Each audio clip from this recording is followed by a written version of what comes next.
All right, good morning, everybody. We're at a SARE webinar on explainable AI. And my name's Winston Maxwell. I'm a SARE research fellow. I'm a professor of law and digital technology at a French engineering school called Télécom Paris, Institut Polytechnique.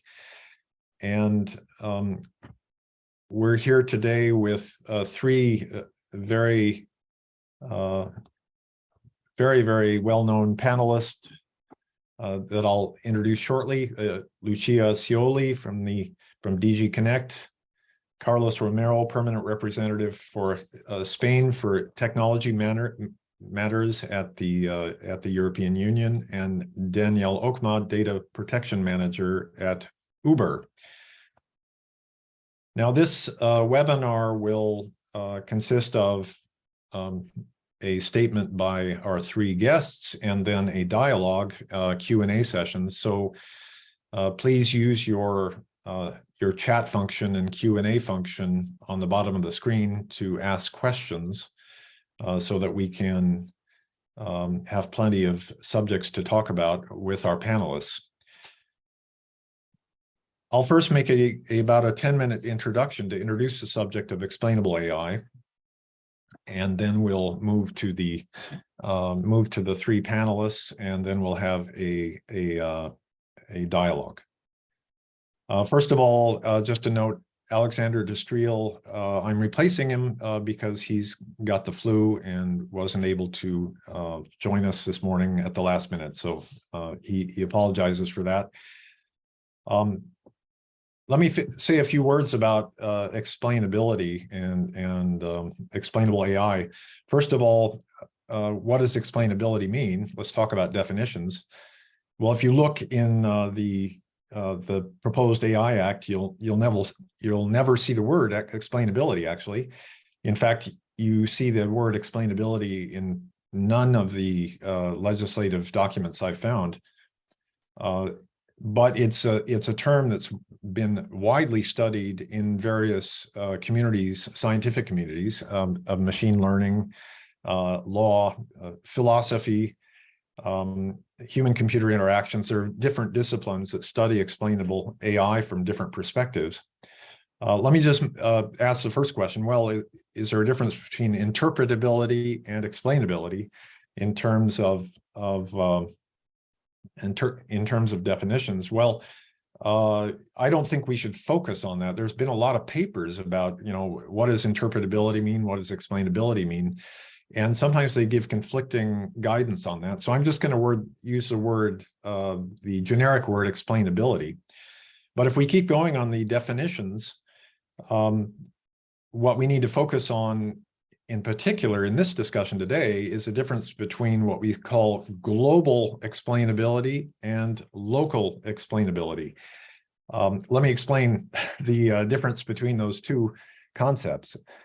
Global explainability is an explanation of how the model works altogether, how it was trained, what was the learning algorithm, what are the model's weaknesses, what are potential biases, what are use restrictions. It's sort of like a user's manual, and the proposed AI Act goes into quite a bit of detail about what this global explanation should look like. In the section on technical documentation, if you look at Annex 4, it's a great example of what we mean by global explanation, a general overview of the system. So what is local explanation? Local explanation is actually where a lot of the study is focused. Local explanation is an explanation for a particular algorithmic output. Why was my bank loan denied? Why was I denied admission to the university? Why did I get a high risk score as a potential terrorist? And that's particularly challenging, as we'll see. And the proposed AI Act actually doesn't say a word about that, about the local explainability. And yet that's where a lot of the attention is in trying to figure out what is a meaningful explanation for a given decision. Let me just mention very quickly the legal requirements for explainability that we see in various EU and national statutes. So many of you know about the GDPR. The GDPR requires for fully automated decisions that you have the logic involved. The Council of Europe Convention 108 on data protection also requires that you have the underlying reasoning for the automated decision system. It's not quite clear. There's quite a bit of debate about whether this the logic underpinning the system refers to global explainability or local explainability. That's not quite resolved yet among scholars. The platform to business regulation is actually the piece of EU legislation that has the most detail on explainability. It says that the operator of the platform has to give the main parameters for ranking and the reasons why they have the relative importance that they have. And the commission, and maybe Dr. Scioli knows about this more than I do, I think, the commission has issued guidelines on how to interpret that. And the guidelines are quite detailed about what do we mean by main parameters? What do we mean about the reasons for the weighting of the parameters? And has even said that, you know, the operator of the platform should give the thought processes behind the reasons that lead you to choose certain parameters and give them certain weights. The revised Consumer Protection Directive also refers to main parameters and their relative importance. The French Administrative Code goes much farther. They refer to all the parameters and their weights, which is quite, at first blush, it seems to exclude machine learning entirely, because if you have to list all the parameters that might be taken into account, that is quite a burdensome obligation. So what about the proposed AI Act, which we're going to talk about today?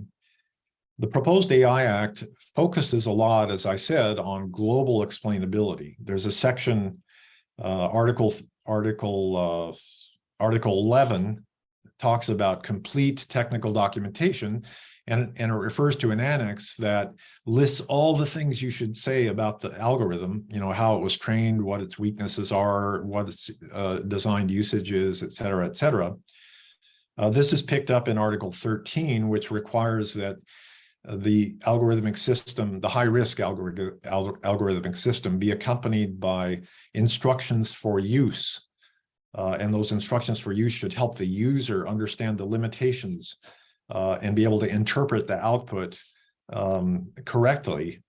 And then you have Article 14, which is effective human oversight. And there too, you have to make sure that the user instructions are sufficient to ensure effective human oversight. But again, the AI Act doesn't tell us anything about what we call this local explainability. How do I make sure that a given algorithmic output is understandable by the human user?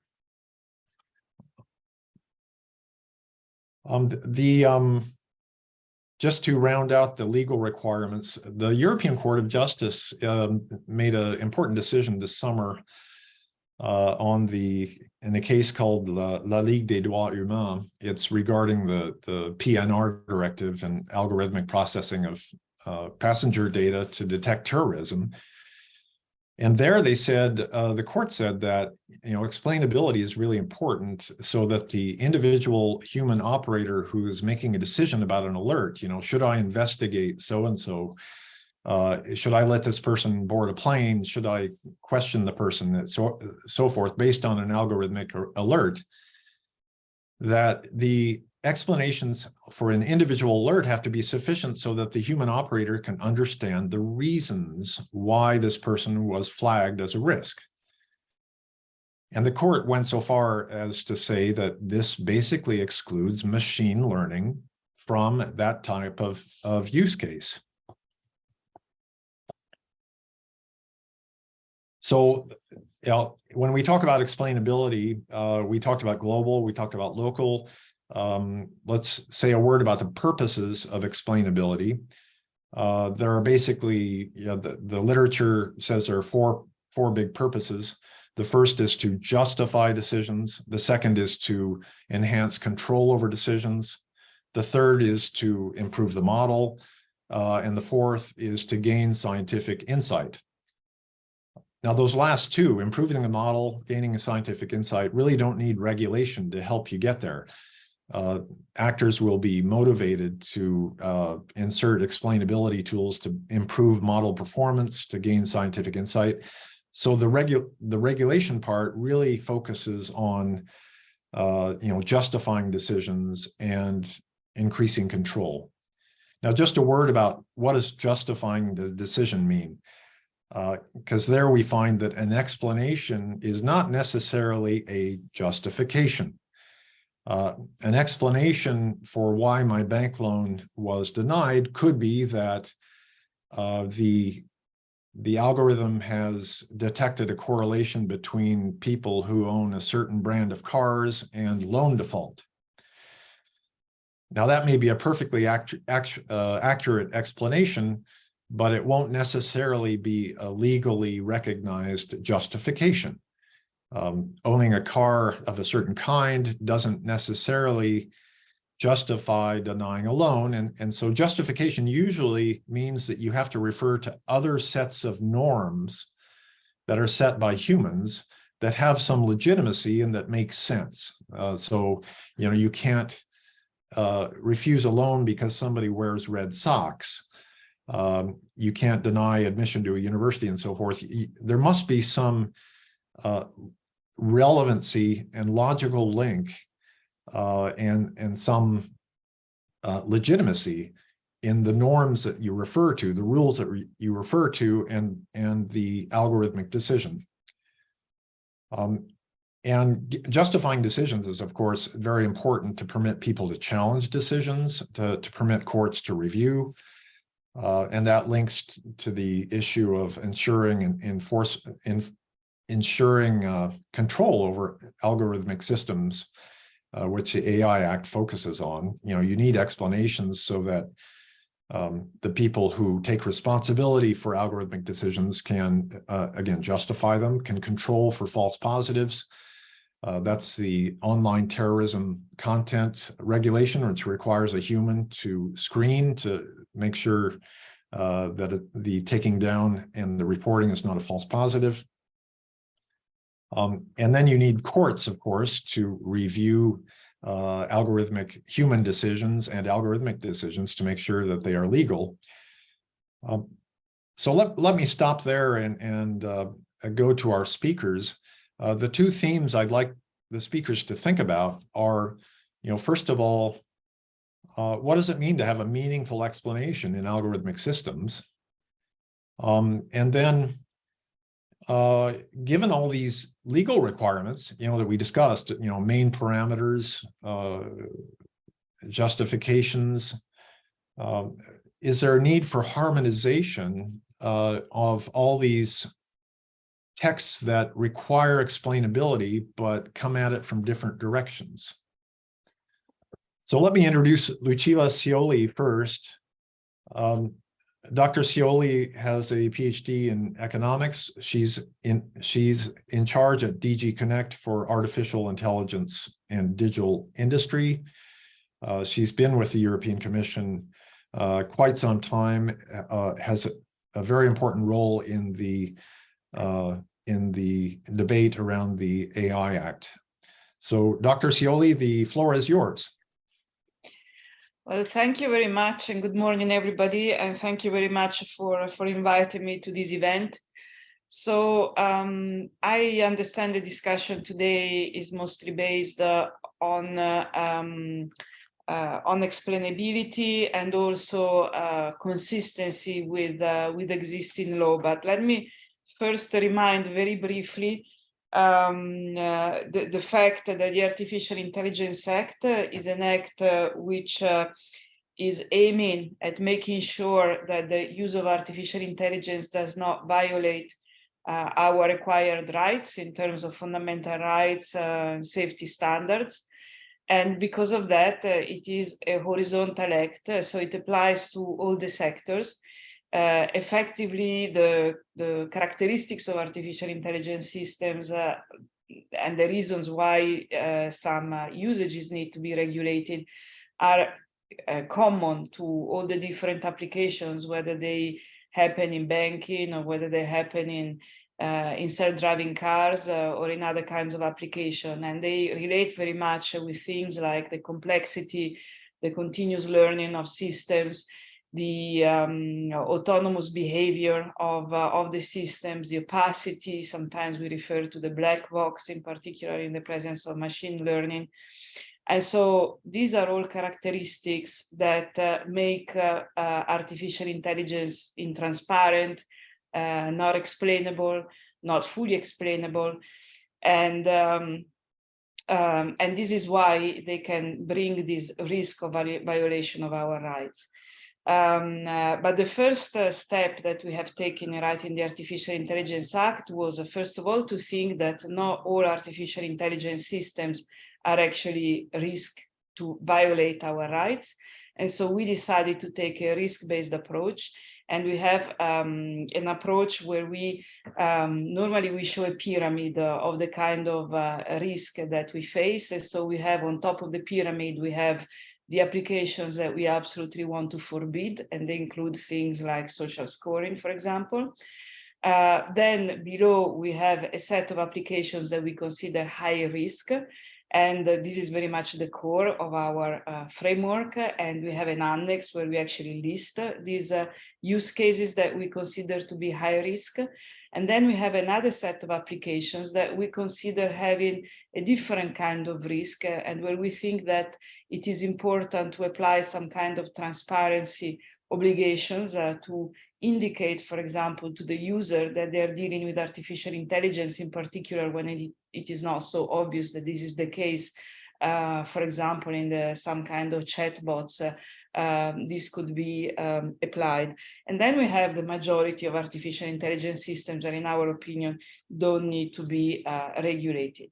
So what happens with let's say, the high risk applications is that we want them to be compliant with a certain number of requirements before they're put on the market. And this legal approach is very similar to what we already use for safety regulation, for example. Think of the Machinery Directive, for example. Basically, we want that these applications that we consider to be high risk are checked for being compliant with certain requirements before they're put in use in the market. And then we will have a certain number of provisions in terms of surveillance of the market and in terms of enforcement. Now, what these requirements are, they have a lot to do with transparency and maybe what you have called explainability until now, because what we want to check is that, for example, the data set is of high quality. We want to check that there is appropriate documentation about the parameters that have been used to inform and to model a certain artificial intelligence systems.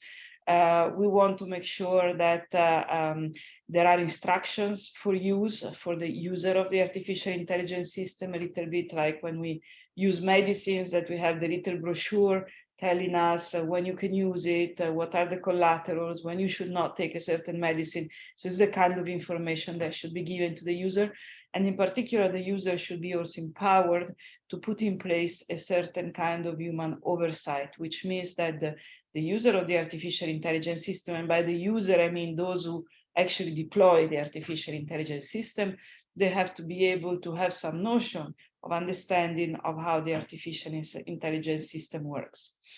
Now, these requirements that we put in place are very much based on the principles that were set up identified by our high-level expert group a few years back, but there are very important elements for ensuring transparency of artificial intelligence. And so Now, as I said, I'm talking about transparency. Sometimes we talk about explainability. In our language in the European Commission, for example, we don't think that current artificial intelligence systems can be fully explained, and we actually devote a number of resources to fund research and development projects on artificial intelligence to see whether we can move towards full explainability. Of course, that would be desirable, but very often it is not possible. And very often also there are trade-offs with accuracy if we want artificial intelligence to be completely transparent or increasingly transparent. And so we have to think very carefully when we want to have a lot of information about that system and when we actually don't need to have a lot of information about that system. And what we, in our act, we never use this word, as was said in the introduction. We does not contain requirements. I mean, the act does not contain requirements for artificial intelligence to be explainable. What we want to do is to contain requirements that the artificial intelligence systems are sufficiently transparent to enable the users to interpret the system and the outcome of the systems, because the users must be in the position to take into account the characteristics of the system, make use of the interpretation tools and methods that are available, and in particular, implement a mechanism of human oversight. And so the articles 13 and 14 of our Artificial Intelligence Act are very much around these notions. And the idea is exactly that those that put the artificial intelligence system that deploy it are able to understand how the output works, how they can oversee the system, and also comply with the applicable obligations whenever the artificial intelligence system is also affecting other people and may, in some further obligations may be in place exactly for the impact that the artificial intelligence systems will have on other people. Now, we did not include a requirement for explainability because we thought it would have been disproportionate.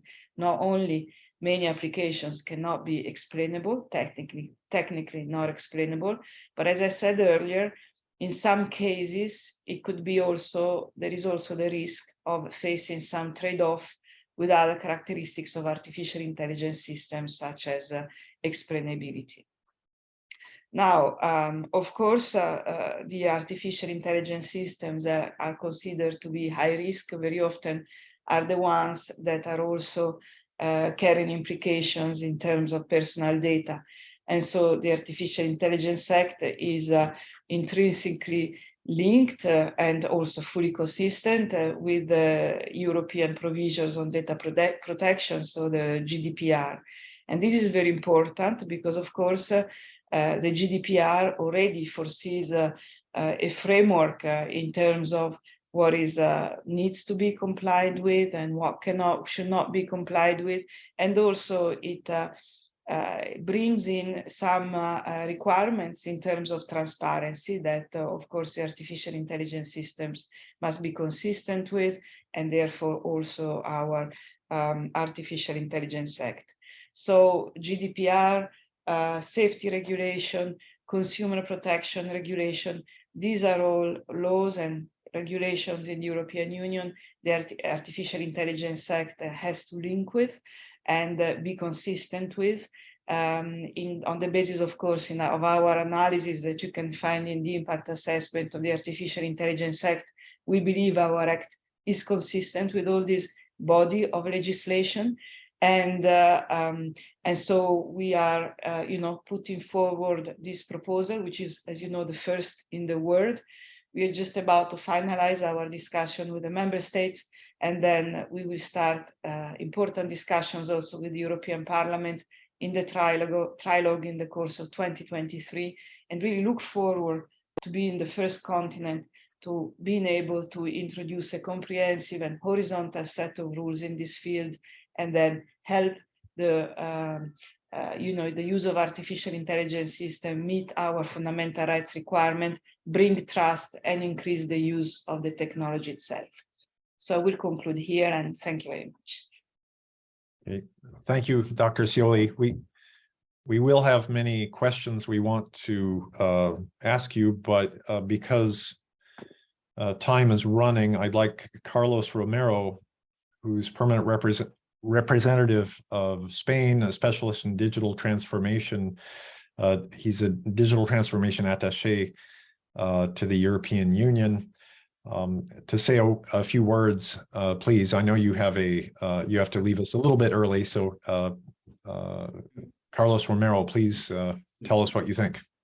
Thank you, Winston, and good morning to everyone, and thank you also to Terre for organizing this quite appropriate meeting. Indeed, as Lucila has said, we are in a quite particular moment, quite important, because we are ready in, I hope, in some days to prepare the adoption of the position of the Council in this really important regulation, and then hopefully 6th of December our ministers will seal this agreement in the Council, so the Council will be in some way ready for to start the negotiations with Parliament.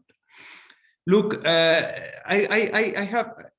had to check a little bit when you asked me to participate in this roundtable, because really, as you said before, sometimes like explainability or even algorithm are not present in the text, and I have to really double check, because it's quite curious, because at the end we are talking about these things without not including the direct concepts inside, but well, in any case, they are in the regulation. As you said, this has been a trend in the European Union to go for greater explainability, to give more transparency to the usage of algorithms, which are really behind the digital technologies. I participated in fact in the negotiation of the P2B. I have also participated in the negotiation of the DSA, which has also include some provisions about algorithmic transparency. I have to say, let me include this advertising that the Center for Algorithmic Transparency will be in Spain, in the beautiful city of Seville, in the Joint Research Center building from the European Commission. So this is a good news. Indeed, in the regulation, the good proposal from the Commission included some provisions about the information in which the artificial intelligence system is based should be transparent, should be given to the user, should be shared with the different operators. There are certain mentioning to the concept of algorithms is in recital 45, in 46.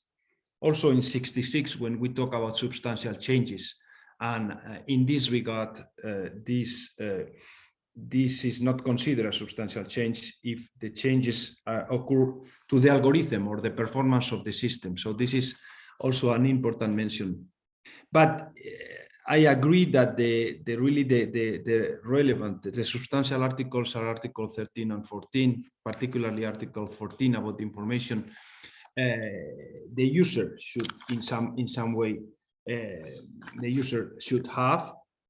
I have to say that here, because at the end the Council what we try to do is try to slightly improve the original work by the Commission. We have included some additional clarification about the information, what this information should be given to the user should include. For instance, specific, we said in our version, specific geographical, behavioral, or functional setting within which the high-risk AI system is intended to be used. And this is referred what in some way to your local explainability you talked before, how this system work in specific usages, in specific situations.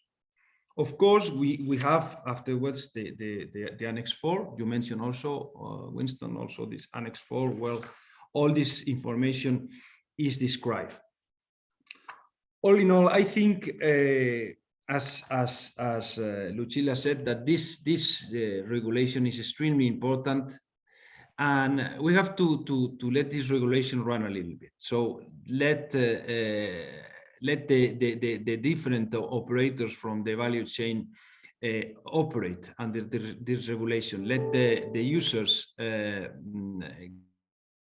get used to the new documentation, to the new specifications, and let them in some way complain in certain way when they consider that certain decisions are not accurate, are not fair, and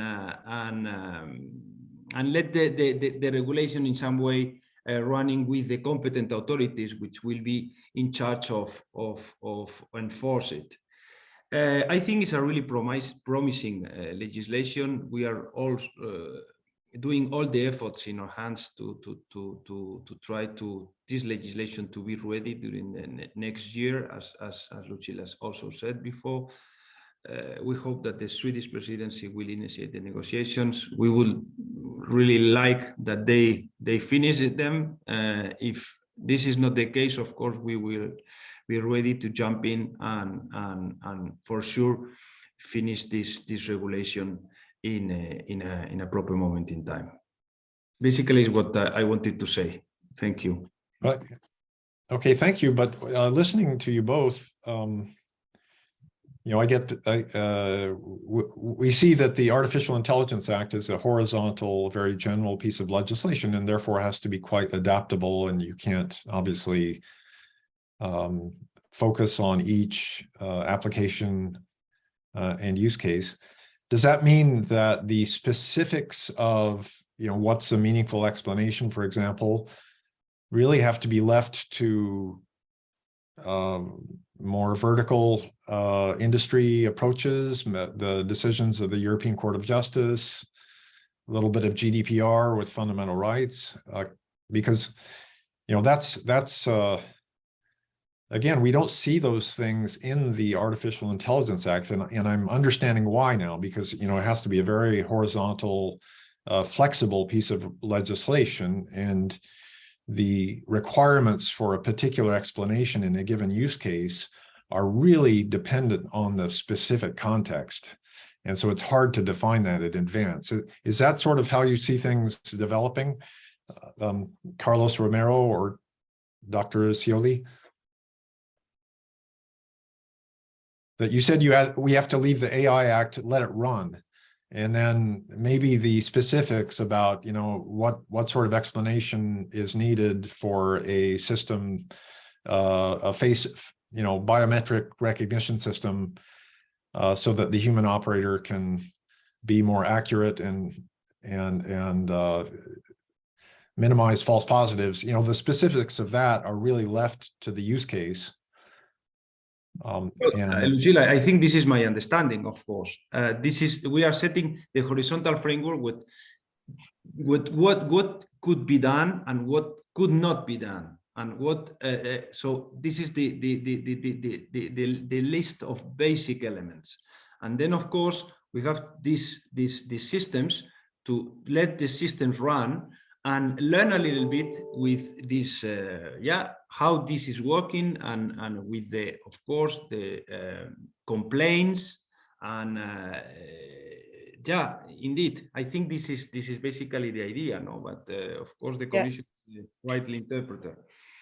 No, it is true. This is how it is now. As you know, it will.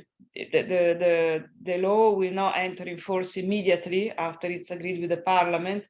The Commission proposed 2 years of transition period. The Council is proposing 3 years, but we will see. Will end at the end.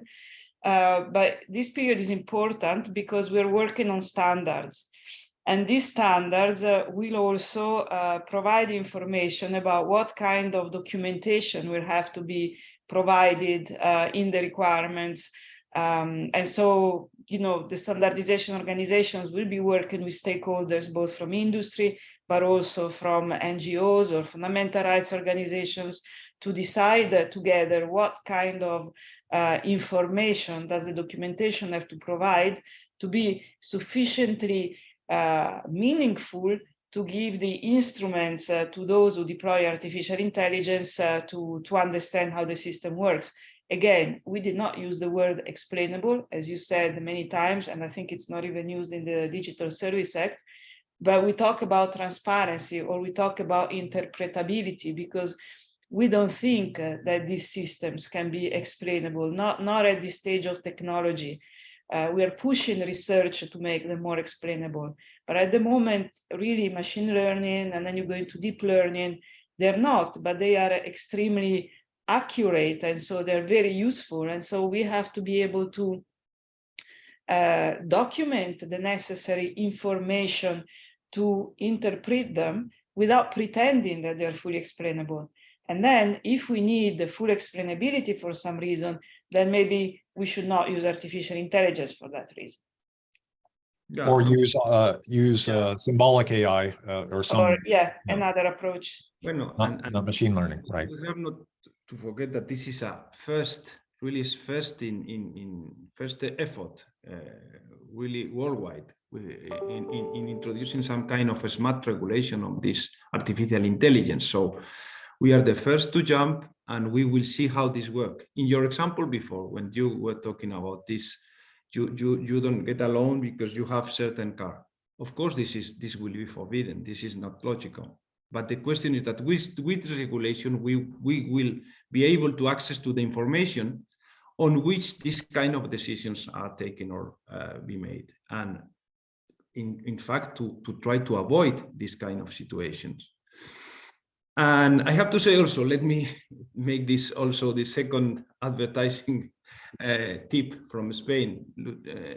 You know that we launched before summer this project pilot in Spain to see in real time how this regulation could work for certain sectors. And in terms, basically, is to put to the documentation and to the obligation of how putting in the market a certain system and how this could work for companies, but also for users. And I think this project pilot is quite interesting because I think it's the first time that when you are negotiating some legislation, you are at the same time testing how this potential legislation could work in a real environment. Carlos Romero, I know you have to leave. Before you leave, could you put in the chat maybe the links to the observatory you mentioned in Seville? Bueno, this is in the Joint Research Center in Seville from the European Commission. This is the European Commission is creating this algorithmic transparency center. I don't think it's now working. It's in the efforts they are running to set up the proper enforcement of the DSA. So indeed, this will be operational, I hope, next year, and it will be an important step on that direction with the proper, of course, appropriate persons and the linkage, I hope, with the academia and so on. Wonderful. Okay, we have a number of questions, in particular for the European Commission, not surprising, but let me, Daniel Okma, would you say a few words, bearing in mind that we want to have time before Lucia Scioli has to leave at 10 to address her questions. So, sure. Thanks. And thank you and good morning. I'll talk really quickly because time is limited indeed. And let me, from my limited and more practical perspective, address the issue: what does good explainability law regarding AI look like? And what I'd like to do is first go into the way the Data Protection Office at Uber works currently, because I think that is the most important law about transparency we have at the moment, and it's also my day job. So it gives you a bit of background on how we look at this topic currently before going into the Platform Work Directive. And I think the things that adds to the table and the way it improves on GDPR. Before also going into the AI and concluding what I think are the strong points, but also some of the challenges we will face when both these laws become active. First of all, I work at the Data Protection Office at Uber, which is a small, independent and autonomous team, and we monitor both the implementation of GDPR and advise on how to improve at Uber. And for Uber, obviously, most of the AI and machine learning we use also involves personal data. And that means a lot of the transparency obligations of GDPR come into play. And there are quite a few, obviously, Articles 5 on fairness and transparency, but also 12, 13, 14, 15, and in a way, Article 22 on automated decision making. So at the current time, we're already required to be fairly transparent about all the data processing underlying AI. And that is something that brings challenges because it involves a lot of information, right? We have to provide a lot of information to data subjects, both about the data underlying the decisions, but also about the decisions. And one of the challenges is also that we have to balance the interests of different parties in the marketplace. There's not just platform workers, there's customers, there's the platform itself, there can be restaurants, there's road safety, so there could be other users. And I think GDPR, all in all, does a pretty good job in allowing us to balance those different needs and for at the same time requiring us to be transparent about what's going on. But it definitely also has some gaps that will be addressed in new legislation.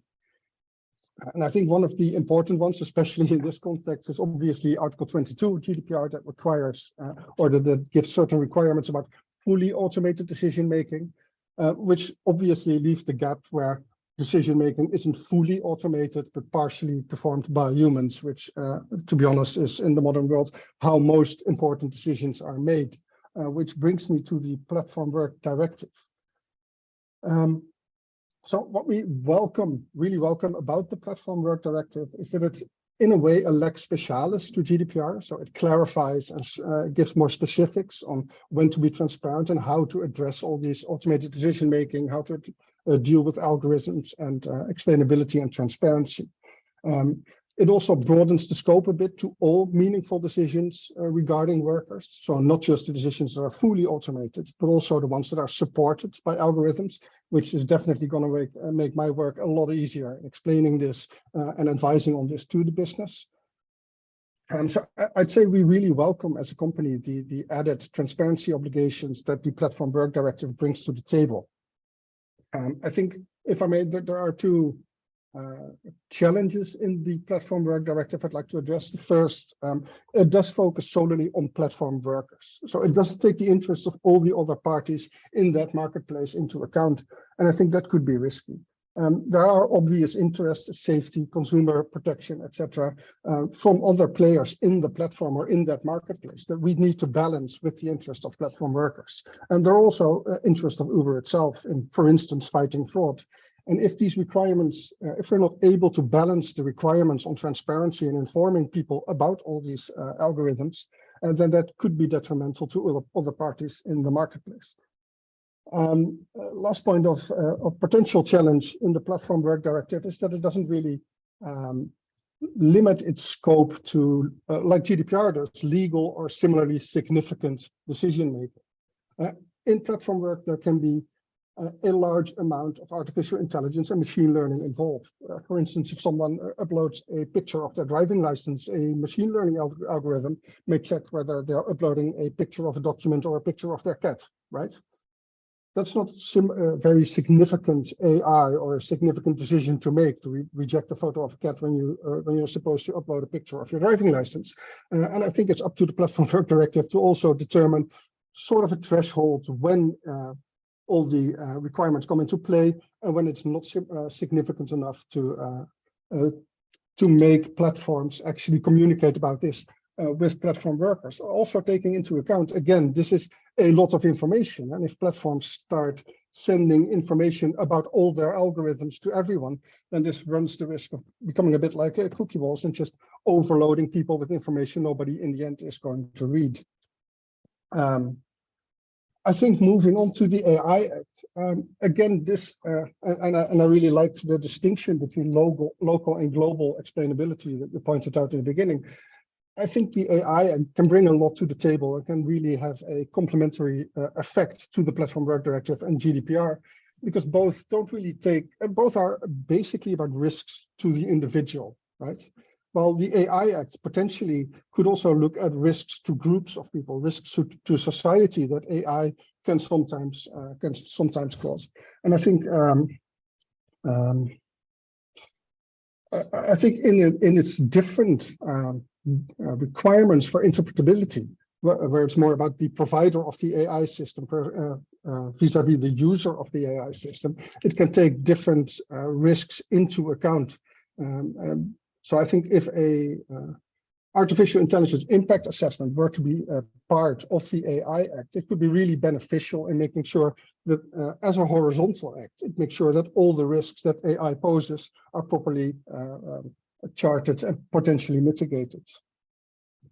So in the end, that brings me, I think, to what is good law for AI explainability from our perspective. And I think there's two main points. I think both the Platform Work Directive and the AI Act could benefit from some clarity in scope and definitions.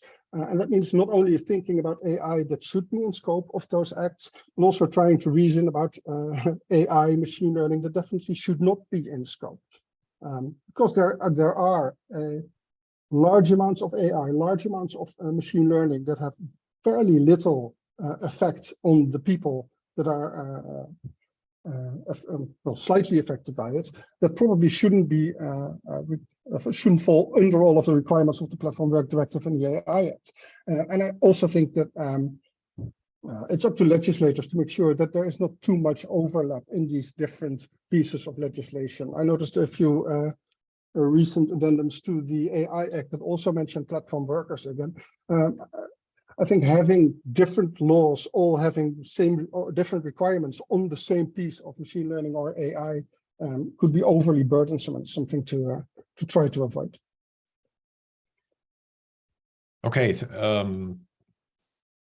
Thank you very much, Daniel Lokma. You mentioned risk analysis. That's certainly impact assessments, risk analysis. That certainly goes to the heart of the AI Act, and it links with one of the questions we have from the audience for Dr. Scioli, which is there's a perception that the AI Act is focusing on risks, kind of safety risks to individuals, maybe fundamental rights risk to individuals. But the question from the audience is, where do the risks to society come into the balance when you're doing a risk analysis? It may be you've gone through the individual risk analysis, but there may be other risks that are more diffuse and affect certain groups of society, or affect in a very indirect manner, the way democracy operates. All these sort of bigger but less precise risks to the ecosystem. How are they taken into account in the AI Act? Well, you have to think that these risks that you just mentioned, that are very similar to non-discrimination rights and to democracy, these are part of the European fundamental rights. So you have to see the Artificial Intelligence Act as almost a mechanism to make sure that the use of AI does not violate the norms of the fundamental rights, which also include safety. So the Artificial Intelligence Act aims at addressing those risks. Now, of course, there will be new risks that probably come up over time because there will be more use of artificial intelligence, and so there will be new risky applications that come up. And we have introduced a mechanism in the Artificial Intelligence Act where we can actually take into account of more applications that are creating problems. of course, every time we include, we don't have really an impact assessment for artificial intelligence like it was requested earlier. We have a list of use cases that, in our opinion, are high risk.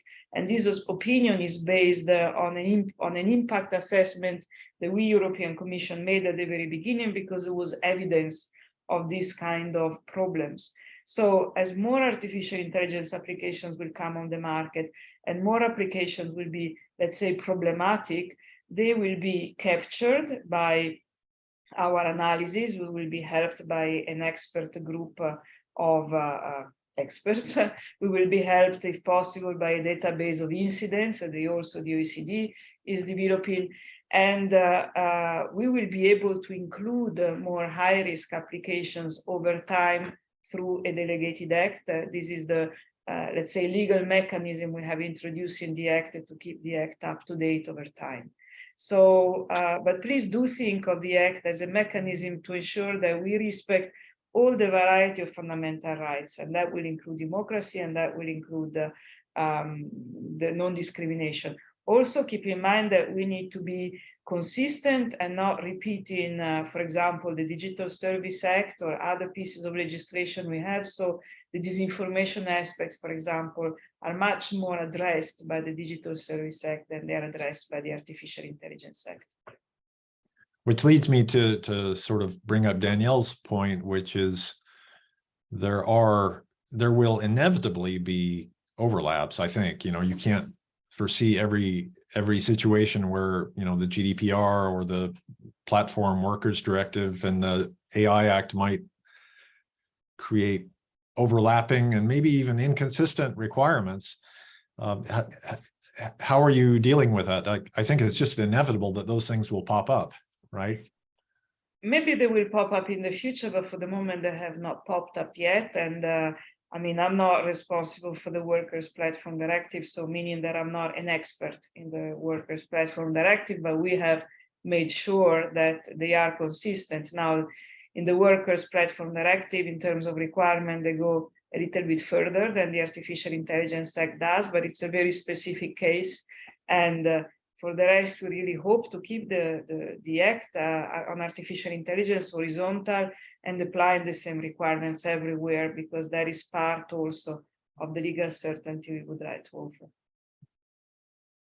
Yeah, legal certainty is I think a big issue, and we'll have. It sounds like, listening to you and Carlos Romero, will have, a few years of running time to get the bugs out, which raises the question of, legal certainty for actors like Uber and other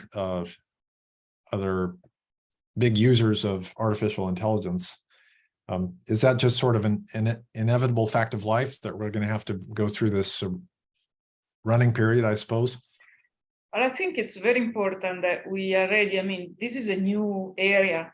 I mean, we and I and maybe you, we have been talking about it for many years now, but it is a new area in terms of legislation. And so I think we should do our best to make sure that we can actually implement it in the with most clarity and in the most consistent way. So I think that this transition period, I think first of all, already in the registration itself, when we describe the requirement, there is quite some explanation of those requirements. And I think there are already many attempts on the market to develop approaches to transparency, including in the big platforms. And so all this will come together under the form of specific standards. And then if there are no specific standards on time, there will be guidelines, of course. And I actually read in the chat, there was a question saying that the use of standards is going to disfavor the small medium enterprises. And I wanted to make the point that actually what small medium enterprises need is to have as much clarity as possible. So the standards will actually help them. Also in the European Union, if you have European harmonized standards, when you have to, as a company, comply with the requirements before you put the artificial intelligence system on the market, you can simply declare that you are complying with that particular standard. And so the burden on the company is a lot less than if the standard is absent. So from this point of view, the small, medium enterprises can only benefit from the standards. The problem is that sometimes they don't have the resources to participate to the discussions with the standardization organizations, but there are associations of SMEs, and I hope that we will be able really to engage them in these conversations and in these discussions. Danielle, Dr. Scioli has another 4 minutes here with us. Why don't you profit from that to raise any issues that come to mind for you and Uber? Well, basically, as I said before, I think for us, the main challenge lies in the fact it's called risk-based, the AI Act, right? But it is basically category-based. It determines several categories that it considers high risk. And I think it could benefit from including a artificial intelligence impact assessment and making sure that those that roll out AI do a risk assessment before rolling it out.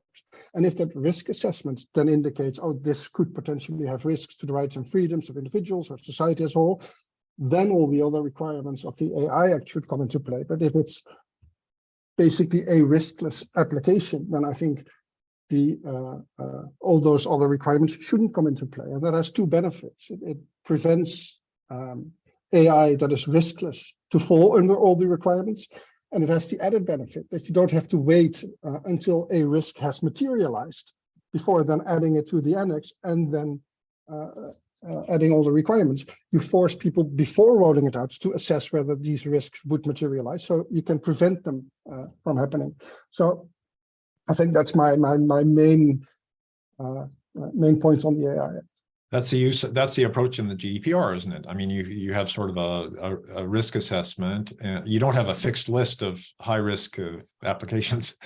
So it is closer to GDPR that has a data protection impact assessment, of course. And I think the AI Act could be really complementary because it takes other risks and broader risks into account that don't fall under GDPR, because GDPR obviously targets risk to the individual. So, Dr. Scioli, why did we end up with this sort of white list or whatever defined list of high risk, which undoubtedly will be a little bit overbroad or underbroad depending on who you're talking to? Well, from the very beginning, we had to face this choice. Do we go with an approach like we chose with a limited list of use cases, or do we go with the approach that Dr. Okma is highlighting, which is should we introduce an impact assessment, a risk assessment, or so for all the applications? And the reason why we chose the first approach is because we wanted to limit the burden on companies. Because if all companies, you see, we're talking about high risk, so we're not really able to say, oh, if this application is provided by a small company, then the small company is carved out from the rules and doesn't have to do anything because we don't want to increase the burden. Because if an application is high risk, it's high risk, and so everybody has to follow the rules. But then we really wanted to limit the burden on companies. And so we figured out, in our opinion, since the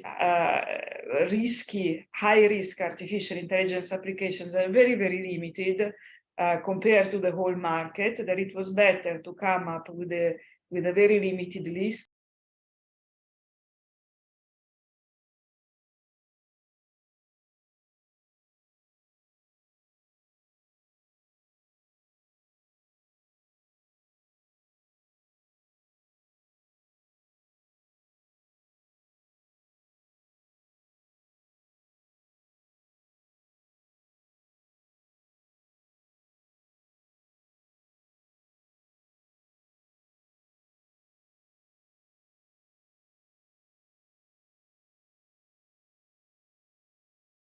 The political agreement in December and celebrating the AI Act.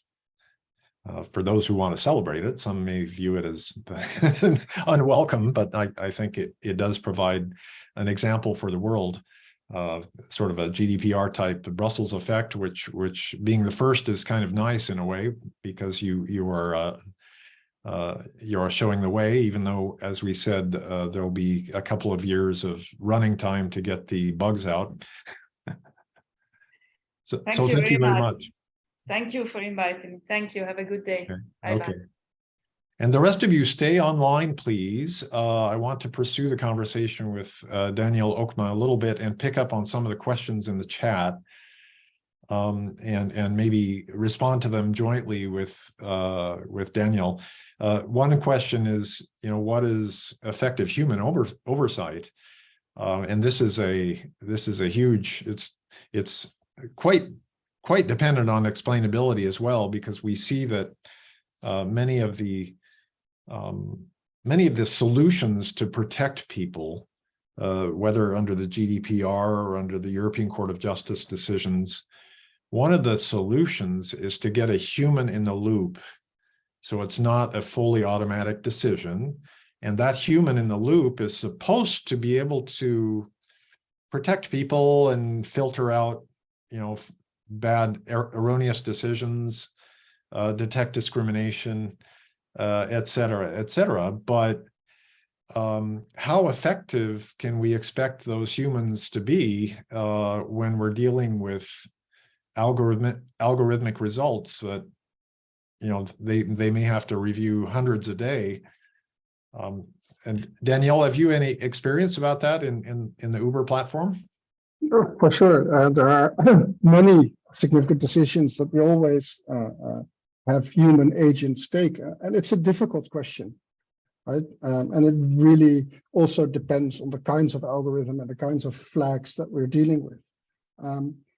But I think there's guidance from data protection authorities on this as well. But at the very minimum, agents should have this knowledge and the feeling that they can make decisions overturning AI without any detrimental consequence to them, right? They're in charge of that decision. It's not the AI. They have no obligation to follow the AI.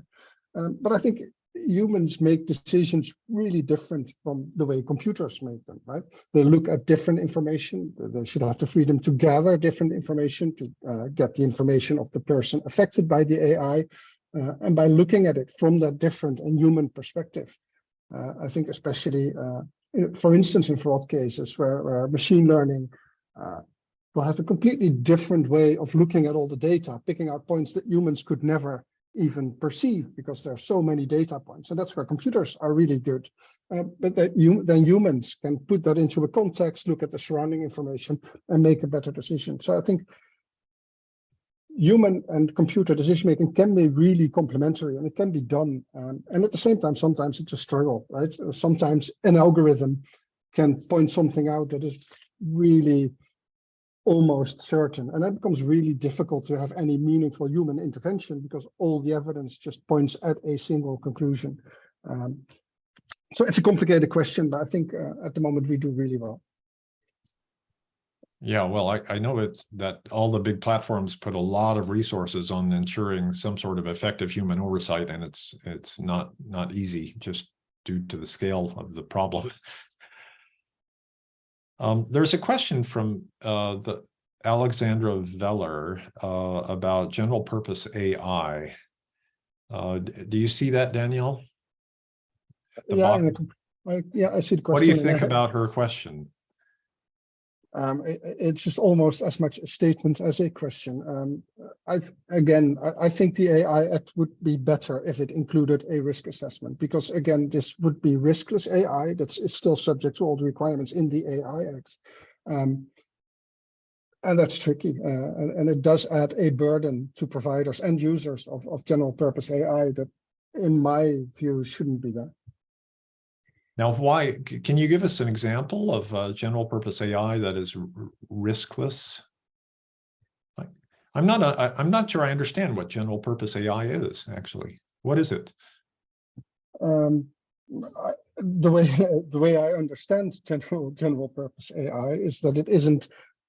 It's more the AI engines that are provided by providers of AI that are then brought to the market by a user and put on a specific purpose. In the AI Act, most of the obligations fall on the provider, not on the user of the AI system. So it's then that party that generates the general AI engine that suddenly becomes responsible for all the data management, the risk management, etc. Even though they don't generally even know what the specific purpose of the AI is going to be or how it's implemented. You're providing an engine to a car maker, and then it's the car maker who actually designs the car, and you don't really have much. The engine maker is burdened with all the obligations. Yeah, so that also has to do with the way the roles are divided in the AI Act between a provider and user of the system. Right. I found that surprising as well, that the user seems to be very secondary in terms of assuming responsibilities when the user is best positioned to understand the risks associated with the deployment. Yeah, that is true. I think for us, we usually are both the provider and the user of AI because we develop most of it in-house. So it wasn't a big point or a big sticking point for us. I think there are several parties that do feel that's an issue. Okay, I'm looking at the questions to see if we have others here. Societal risks we covered, effective human oversight. So let me just mention some of the technical approaches to explainability in just 5 minutes that we're investigating, and I'm sure Uber is too. There's basically a dilemma between black box models and transparent models. The dilemma is that in some use cases, not all, but some use cases, a black box model will perform better, have higher predictive performance than a more transparent model. So you have to kind of judge the costs and benefits of reverting to a more transparent model and sacrificing predictive accuracy. But as we go more and more into critical use cases, we're seeing a tendency of courts and other commentators to actually say, no, there may be a trade-off, but we just don't want black box models for certain use cases. Daniel, do you have a view on that sort of trade-off between performance and transparency, and that there may be a bright line or a red line somewhere where, we don't really care if you get better predictive performance because it's just not worth having a black box model? For sure. I think when you look at Article 22 GDPR, that gives certain rights to people when fully automated decision making is in place, right? So that's a right to voice your own opinion, to understand the decision, and the right to have it reevaluated. And I think when decisions are really significant to someone who's affected by the AI, for instance, when you're not getting a loan or when someone is deactivated on a platform, I think you have a right to understand what that decision is based on. And I think black box models in those contexts are simply not acceptable. So you're sort of saying the same thing there, that there is a category of decisions, and that's what the Advocate General at the Court of Justice said. There are some use cases, and then we have to define where sorry guys, you just can't use black box models. And I agree. I think it should be a basic human right that if something of a certain significance level happens to you, that you have a right to understand what that decision is based on. And in a black box model, that's not possible. So yeah, I completely agree. Let's see, I got a question on the chat about this famous court case that I referred to. So let me just give a little bit of background on it. There are 2 court cases that European Court of Justice cases that are pretty helpful in understanding algorithmic decisions. One is La Quadrature du Net, which was in 2020, and then most recently, in June 21st, 2022, there is a case involving called La Ligue des Droits Humains. La Ligue des Droits Humains. It's a Belgian case that went up to the European Court of Justice. And the question related to the use of automatic detection algorithms to examine passenger name records to identify potential terrorism risks. And that sort of detection mechanism is quite frequent. The French use it to detect risk to national security by analyzing metadata for communications. The Netherlands, they analyze risks of social security fraud, or they did. It's been terminated now. There are many instances where you're looking for fraud. Banks use it for detecting money laundering and so forth. So this giving a risk score is quite a frequent use case. And what the court said, but it's related to anti-terrorism, so it might be limited to that, but I don't think it is. I think it's broader. What the court said is that there has to be a human operator who validates the algorithmic alert before any action is taken vis-a-vis an individual. So you can't launch an investigation or question an individual until a human operator has looked at the algorithmic result and made a decision that it is justified. And to do that, he or she has to understand the reasons for the alert. So you have to be able to say, well, this person was flagged as a risk because he or she flew to Syria 3 months ago and paid their air ticket in cash. I'd say, okay, well, that is maybe a justified risk, enough reason to maybe question the person. And in that context, the European Court of Justice said that machine learning is just off the table because you cannot have that understanding of the reasons for the algorithmic decision. And then, let's see, the court went on to impose other conditions for the algorithmic decision making, such as, and then I'll wrap up the story about the court decision. Such as the algorithmic model must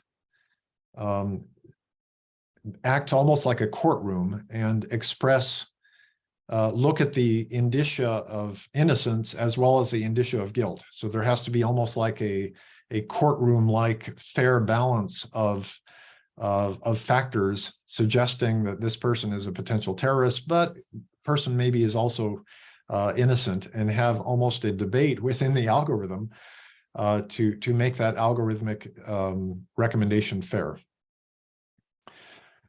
So that's that question about the court case. I urge you all to focus on it. And with that, the last speaker, by the way, there was a Engin Bozdak was going to give us an overview of technical solutions, and he had a unforeseen prevention that means we can't listen to him. So I apologize for that. Daniel, audience, I think we should wrap this up. So I got sent the video from Engin, so I could try sharing that screen. Give it a try, Daniel. We'd love to hear Engin. Can you try? I can try.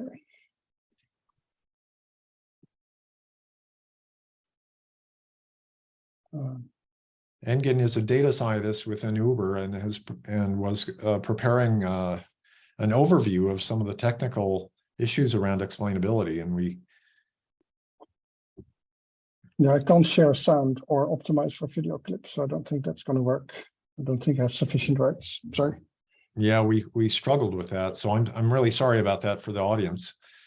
And let me ask any other questions from the audience before we wrap this up.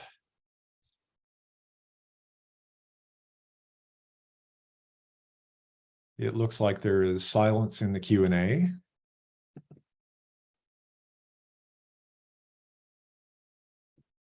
Good. Okay. Well, let's wrap it up then and give a very, very warm thanks to Danielle Okma for sharing your points of view. We thanked Lucia Scioli. That was very interesting, and Carlos Romero. And thanks to all of you for attending. Keep your eye on the SARE website and on the LinkedIn channel for further webinars. We are preparing a white paper on explainability, by the way, within SARE that will have a multidisciplinary approach with human-computer interaction and law and regulation. So that will be published at the first part of next year. Thank you all, and goodbye.